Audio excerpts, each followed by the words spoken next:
Votiana kiitikadi, yani mimi kuwa CCM, wewe kuwa Chadema isifanye kuwa maadui mpaka tukataka kuuana. Mimi binafsi swala la kuchoma duka la Bilnenga, swala la kwenda kubomoa pale kwa Jux, mfano nimeona kuna supermarket huwa mimi naendaga kununua pale duka la Jux liko juu. Just imagine wanajifanya wana beef na Jux kwa sababu Jux alikuwa anafanyia kampeni CCM, wamebomoa mpaka Zuri supermarket iko chini pale. Haya, mdada wa watu yuko Marekani sijui huko.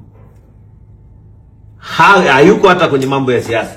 Bora hata mimi mnaweza mkasema nilinunua mpaka magari V8 kwa ajili ya kampeni. V8 300 zipo mpaka leo. Nilinunua kwa ajili ya kampeni kwa sababu ya kumpenda mama.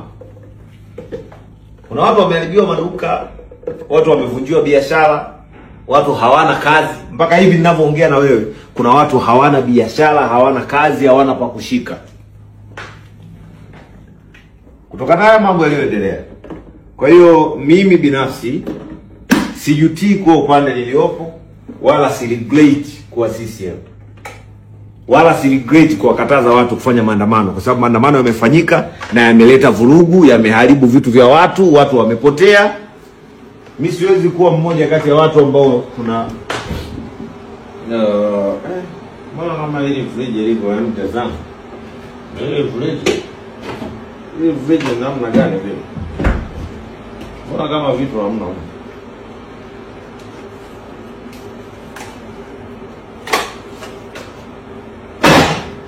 Mimi siwezi kuwa mmoja kati ya watu ambao tumechangia machafuko, ndio maana nilikataa. Watu wote ambao walihusika kuchangia kuwaambia watu waende barabarani wakafanye vurugu ni watu ambao wamesababisha uharibifu wa maduka haya ambayo tumeharibiwa magari na masheli manini. Mimi supermarket yangu imechomwa, imeibiwa kila kitu kutokana na hizi mambo. Utasema mbona itangazaji? Sio kila kitu tunaweka kwa majina yetu, my friend. Njoo. Sio kila kitu tunaweka kwa maduka yetu kwa majina yetu, lakini kitu ambacho mmekifanya tukienda mbele na kurudi nyuma kinakwaza, kinakela, na sio cha yani mimi kama public figure sijutii kukataza watu kwenda kufanya maandamano. Sijutii.